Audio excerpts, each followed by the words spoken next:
வணக்கம் அனுகிரகம் தமிழ் சேனல் நேர்களே, நான் உங்கள் அன்பான சயின்டிபிக் வேதிக் அஸ்ட்ராலஜர் அஸ்ட்ரோலஜி பேசுகிறேன்.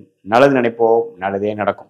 இப்ப பாத்தீங்கன்னா செப்டம்பர் மாத பலன் எப்படி இருக்க போகுது மேஷ ராசிக்கு அப்படின்னு நம்ம பார்க்க போறோம். இப்போ செப்டம்பர் 2025 பிறக்கும் பொழுதே பாத்தீங்கன்னா மாத கிரகங்கள் எப்படி இருக்குது, ஆண்டு கிரகங்கள் எப்படி இருக்குன்னு பார்க்கும் பொழுது ஆண்டு கிரகங்கள் ஆகிய குரு மிதுனத்தில் இருக்கிறார், மேஷ ராசிக்கு 3ஆம் இடத்தில் இருக்கிறார். சனி வந்து 7 நாட் சனி என்று சொல்லப்படுகிற விரயசனி, அதாவது 7 நாட் சனிலேயே முதல் பீரியட் என்று சொல்லப்படுகிற விரயசனியில 12ஆம் இடத்துல மேஷராசிக்கு சனி இருக்கிறார். கடந்த 4 மாதமாகவே விரயசனி போய்கொண்டிருக்கிறது மேஷராசிக்கு. 4ஆம் இடத்தில் 5ஆம் இடத்தில் கேதுவும் 11ஆம் இடத்தில் ராகுவும் இருக்கிறார்கள். ஸோ 5இல் கேது, 11இல் ராகு, 12இல் சனி, 3இல் குரு. இதுதான் ஆண்டு கிரகத்தின் அமைப்பு மேஷராசி பொறுத்த வரைக்கும். மாத கிரகங்கள் எப்படி இருக்காங்க பாத்தீங்கன்னா, மேஷராசியோட அதிபதியாகிய செவ்வாயே 6ஆம் இடத்துல மாதம் ஃபர்ஸ்ட் ஆஃப் 15ஆம் தேதி வரைக்கும் இருக்கிறார். 15க்கு அப்புறம் பாத்தீங்கன்னா செகண்ட் ஹாஃப்ல 7ஆம் வீட்டுக்கு வந்து ராசியவே பார்க்கிறார். அதே சமயத்துல புதன், சூரியன் பாத்தீங்கன்னா 4ஆம் இடத்துல இருந்து 5ஆம் இடத்துக்கு செகண்ட் ஹாஃப் மாறுகிறார்கள். அதே மாதிரி சுக்கிரன் எப்படி பாருங்கன்னா, புதனும் சூரியனும் 5ஆம் இடத்திலிருந்து 6ஆம் இடம் 7ஆம் இடத்துக்கு வருகிறார்கள். சுக்கிரன் வந்து 4 இருந்து 5க்கு வராரு. ஸோ இது மாதிரி அமைப்பு வந்து ஒரு மாதிரியான ஒரு சில விஷயங்கள் வந்து மாற்றங்கள் நிறைந்த ஒரு மாதமாக மேஷராசிக்காரர்களுக்கு கொடுக்கக்கூடிய அமைப்பு கட்டாயம் உண்டு. செப்டம்பர் மாதம் 2025 குறிப்பா சொல்ல போனா ஃபர்ஸ்ட் ஆஃப் ஃபுல்லா ராசி அதிபதி செவ்வாய் 6ல, சூரியன் புதன் 5ல, 4ல சுக்கிரன் இருக்கும் பொழுது சில கைக்கு வந்தது வாய்க்கு வரவில்லைங்கிற மாதிரி சில சேசிங், சில எதிர்பார்ப்புகள் போய்கொண்டிருக்கும். செகண்ட் ஹாஃப்ல பாத்தீங்கன்னா செவ்வாய் 7ஆம் இடத்துக்கு வந்து ராசியை பார்க்கும் பொழுது கொஞ்சம் மனைவி, கணவர், கணவர் மனைவி, குடும்பம், நண்பர்கள், பங்குதாரர் அதுக்குள்ள கொஞ்சம் அக்கறையாக உறவுகளை பேணிக்க கொஞ்சம் கவனம் தேவைப்படுகிறது. அதே சமயத்துல சூரியன் புதன் வந்து 6க்கு வராங்க. அப்படிங்கிறப்ப ருணச்சத்ரு பாவாதிபதி வளர்றார். ஸோ செகண்ட் ஹாஃப்ல வந்து நம்ம கேர்ஃபுல்லா இருக்க வேண்டிய அமைப்பு மேஷராசிக்கு இருக்கு. முதல் ஹாஃப்ல பாத்தீங்கன்னா சில விஷயங்கள் எதிர்பார்ப்பு நிறைந்ததாக இருக்கும் பொழுது செகண்ட் ஹாஃப் 16ஆம் தேதி செப்டம்பர்லேருந்து செப்டம்பர் கடைசி வரைக்கும் பாத்தீங்கன்னா செவ்வாய் 7ஆம் இடத்துல, 6ஆம் இடத்துல புதன், சூரியன், 5இல் பாத்தீங்கன்னா சுக்கிரன், இது மாதிரி அமைப்பு இருக்கும் பொழுது கண்டிப்பா வந்து கொஞ்சம் கேர்ஃபுல்லா நம்ம டீல் பண்ண வேண்டியிருக்கு. உடம்பு உபாதைகள் வரக்கூடிய அமைப்புகள், மாணவர்கள் பாத்தீங்கன்னா ஓரளவுக்கு படிக்கக்கூடிய அமைப்புகள் இருக்கு. ஏன்னா புதன் வந்து வழுக்குது. புதன் எப்பவுமே வழுக்கும் பொழுது படிக்கக்கூடிய அமைப்புகள்ல கொஞ்சம் நல்லாவே ஒரு இம்ப்ரூவ்மெண்ட் இருக்கும். அதே சமயத்துல வேலையில் இருக்கிறவங்களுக்கு நல்ல டெவலப்மெண்ட் இருக்கும். பட் இதுல என்ன ஒரு விஷயம்னா, தொழில் செய்யக்கூடியவங்கள், தொழில் முனைவோர்கள் எல்லாம் பாத்தீங்கன்னா கொஞ்சம் கடன் படக்கூடிய அமைப்புகளும் தென்படுகிறது. ஸோ கடனை வந்து கொஞ்சம் குறைச்சிக்கணும், சுப கடனாக போகணும். ஒரு அபிவிருத்தி பண்றோம், எக்ஸ்பேண்ட் பண்றோம் அப்படின்ட்டு அதிகமாக ஒரு ரிஸ்க் எடுக்கக்கூடாது. அது மாதிரி ஒரு அமைப்பு வந்து செகண்ட் ஹாஃப் ஆஃப் செப்டம்பர்ல நல்லாவே உங்களுக்கு காட்டுது.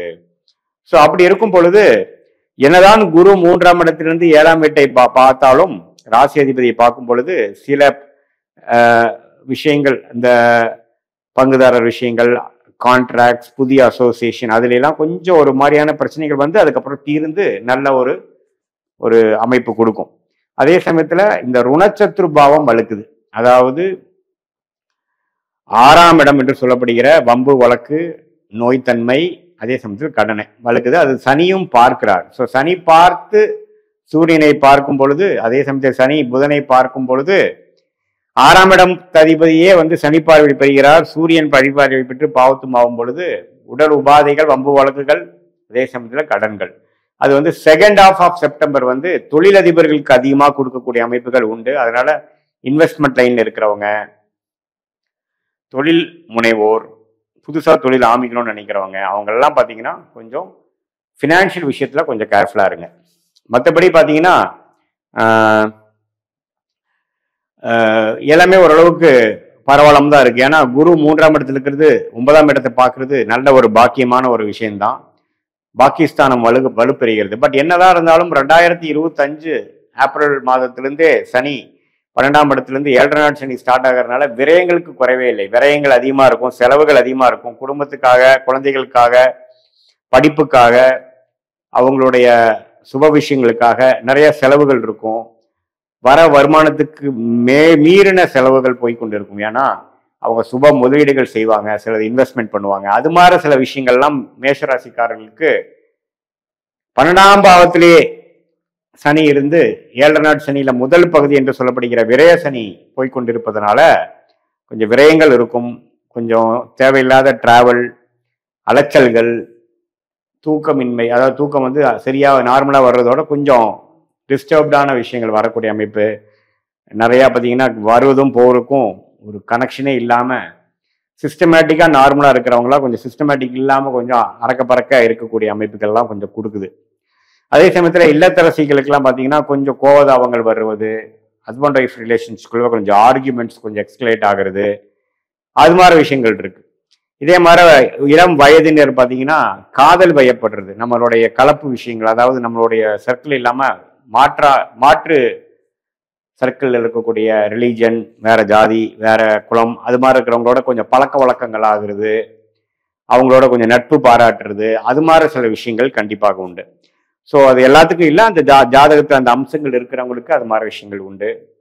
அதே சமயத்தில் சூரியனே வந்து முதல் ஆஃப்ல வந்து 5ஆம் இடத்துல வலுத்திருக்கும் பொழுது அரசு சார்ந்த விஷயங்கள், குழந்தைகள் மூலமான சில நற்செய்திகள், அது மாதிரி விஷயங்கள் கொடுக்கும். செகண்ட் ஹாஃப்ல தான் பார்த்தீங்கன்னா நம்ம கேர்ஃபுல்லாக இருக்கும். ஏன்னா சனியும் சூரியனும் பார்த்து கொள்கிறது. சனியும் 6ஆம் வீட்டு அதிபதி புதனும் பார்த்து கொள்ளும் பொழுது நாம் ஏதோ ஒன்று பேசும் பொழுது கார்பரேட்ல நீங்கள் ஒரு இமெயில் பண்ணுறீங்க, ஒரு ப்ரெசன்டேஷன் கொடுக்குறீங்கன்னா கரெக்டாக நீங்கள் வந்து கம்யூனிகேட் பண்ணுறீங்களான்னு பார்க்கணும். அதே சமயத்தில் ஒரு பொலிட்டிக்கலி மோட்டிவேட்டடான ஒரு விஷயத்தில் போய் நாம் மாட்டிக்கிறது, தேவையில்லாமல் வந்து ஸ்கேம் ஆகிக்கிறது, யாருக்கோ போய் நம்ம ஜாமீன் மாற நம்ம போய் பண்ணும் பொழுது நமக்கு பிரச்சனை வந்து பெருசாக ஆயிடுறது, அது மாதிரி விஷயங்கள்லாம் இருக்கு. So second half of September பார்த்தீங்கன்னா குறிப்பாக 3rd and 4th week of September 2025 வந்து மேஷராசிக்காரர்கள் கொஞ்சம் வம்பு வழக்குகள், கடன் விஷயங்கள், வேலையில் இருக்கக்கூடிய தன்மை, அப்புறம் உங்களுக்கு வந்து உடம்பு உபாதைகள், இது எல்லாத்தையுமே கொஞ்சம் கேர்ஃபுல்லாக பார்த்துக்கணும். கொஞ்சம் மென்டலாக நீங்கள் வந்து டிப்ரெஸ்டான விஷயத்துக்குள்ள போகாமல் கொஞ்சம் பாசிட்டிவாக இருந்து எது மாதிரி விஷயங்கள் நமக்கு ஜாதகம் இல்லாமல் போவதுக்கு வாய்ப்பு இருக்கோ அதுக்கு நீங்கள் முன்னெச்சரிக்கையோட கொஞ்சம் செயல்படக்கூடிய அமைப்புக்கு தேவைப்படும். மற்றபடி பார்த்தீங்கன்னா மேஷ ராசிக்காரர்களுக்கு ராசி அதிபதியே குருவின் பார்வை பெற்று அப்படி வரனால எல்லாத்தையுமே சமாளிக்கக்கூடிய ஒரு அம்சமும் கண்டிப்பாக கொடுக்குதுங்க. ஸோ மேஷ ராசிக்கு பார்த்தீங்கன்னா கண்டிப்பாக வந்து ஃபர்ஸ்ட் ஹாஃபோட செகண்ட் ஹாஃப்ல கொஞ்சம் கவனம் தேவை. பொதுவாக வந்து செப்டம்பர் மாதம் வந்து எல்லா இம்பார்ட்டண்டான முடிவுகள் எடுக்காம கொஞ்சம் பொறுமை காத்து எந்த மாதிரி விஷயத்தை பிளான் பண்ணி அடுத்த வரக்கூடிய மாதங்கள்ல வந்து நீங்க அதை எக்ஸிக்யூட் பண்றது நல்லது. இது வந்து பொறுத்திருந்து கவனித்திருந்து செயல்படக்கூடிய ஒரு முக்கியமான ஒரு மாதமாக செப்டம்பர் 2025 மேசராசிக்காரர்களுக்கு வருகிறது. இதுவரை பார்த்தது வந்து ஒரு பொதுவான பலன்களை தவிர உங்களுடைய ஜென்ம ஜாதகத்துல எந்த தசாபுக்திகள் போய்கொண்டிருக்கிறது, எந்த லக்னத்துல பிறந்தீங்க, அந்த லக்னாதிபதி எப்படி இருக்குது, திக்பலம் எப்படி இருக்குது, ஸ்தானபலம் எப்படி இருக்கு, திருக்பலம் எப்படி இருக்கு, அந்த லக்னத்துக்கு ஏற்றவாறு ஒரு சாதகமான தசாபுக்திகள் போய்கொண்டிருக்கிறதா அல்லது வரக்கூடாத தசாபுக்திகள் போய்கொண்டிருக்கிறதா, புக்திநாதன் எப்படி இருக்கிறார், புக்திநாதனுக்கும் தசநாதனுக்குள்ள தொடர்பு என்ன, 6-8 காம்பினேஷன் இருக்கா அல்லது கேந்திரத்துல இருக்கா, தசநாதனும் புக்திநாதனும் கேந்திரத்துல இருக்கா, அது தசநாதனுக்கு 12ஆம் இடத்துல புக்திநாதன் இருக்காரா, இதெல்லாம் வைத்துதான் துல்லியமான பலன்கள் வந்து நம்ம இப்ப பேசின அந்த கோச்சார் அமைப்பு, குரு பயிற்சி, சனி பயிற்சி, ராகு பயிற்சி, அப்புறம் மாத கிரகத்தின் பயிற்சி, செப்டம்பர் மாத பலன் பார்த்தோம் இல்லைங்களா, அந்த பயிற்சி பலனையும் இப்ப நாம பார்க்கக்கூடிய அந்த துல்லியமான தசாபுக்திகளும் உங்களுடைய பிறந்த தேதி, பிறந்த நேரம், பிறந்த ஊரை வைத்து நம்ம சேர்த்து வைத்து பார்க்கும் பொழுது இன்னுமே நெக்ஸ்ட் வரக்கூடிய காலகட்டம், அடுத்த வரக்கூடிய ஷார்ட் டேர்ம் 3 மாதம் 6 மாதம் எப்படி இருக்க போகிறது, அடுத்த வரக்கூடிய 2 வருடம் 4 வருடம் 6 வருடம் எப்படி இருக்க போகிறது, அடுத்த வரக்கூடிய தசாபுக்திகள் எப்படி இருக்கு, இப்போ கேட்கக்கூடிய கேள்விக்கு என்ன பதில் கொடுக்குது, சாதகமான ரிசல்ட்ஸ் எதிர்பார்க்கலாமா அல்லது கொஞ்சம் டிலே இன் அவுட்கம் எதிர்பார்க்கலாமா அல்லது உடனே நல்ல விஷயங்கள் நடக்கக்கூடியதாக இருக்குதுங்கிறது எதிர்பார்க்கலாமாங்கிறது உங்களுடைய ஜென்ம ஜாதகத்தை துல்லியமாக ஆராய்ந்து இப்ப நம்ம பேசின அந்த பெயர்ச்சி பலனையும் கோச்சார பலனையும் சேர்த்து வைத்து பார்க்கும் பொழுது துல்லியமான பலன்களை எடுத்து அது மூலமாக நீங்க வாழ்க்கை முடிவுகளை எடுத்து இந்த சயின்டிபிக் வேதிக் அஸ்ட்ராலஜி முறை மூலமாக நல்ல ஒரு பலனை நீங்கள் அனுபவித்து வெற்றி பெற முடியும் என்று இந்த வீடியோவில் கேட்டுக்கொள்கிறேன். மீண்டும் மற்றொரு காணொளியில் சந்திப்போம். நன்றி, வணக்கம்.